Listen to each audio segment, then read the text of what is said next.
નમસ્કાર, હવામાન સમાચારમાં આપનું સ્વાગત છે। આજે વરસાદે વિરામ લીધો છે। આજે ગુજરાત માટે રાહતના સમાચાર છે।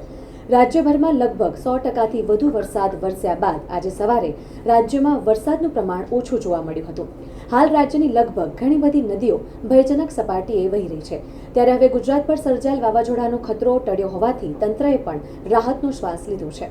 શુક્રવારના રોજ ચક્રવાતી વાવાઝોડું અસનાનું સંકટ ગુજરાત પરથી ટળી ગયું છે। વાવાઝોડાને સંભવિત ક્ષેત્રો પર કોઈ ગંભીર અસર પડી નથી। ગુજરાતના કચ્છના તટ પર બનેલ અસના વાવાઝોડું અરબ સાગર તરફ ફંટાયું હતું અને ઓમાન તરફ આગળ વધ્યું છે। તો ગત 24 કલાકમાં 26 જિલ્લાના 68 તાલુકામાં વરસાદ નોંધાયો છે। કચ્છના મુન્દ્રામાં 1 ઇંચ વરસાદ જોવા મળ્યો હતો અને ગીર સોમનાથ જિલ્લાના વેરાવળ, કચ્છના અંજાર અને બનાસકાંઠાના ભરાદમાં 1/2 ઇંચ જેટલો વરસાદ નોંધાયો છે।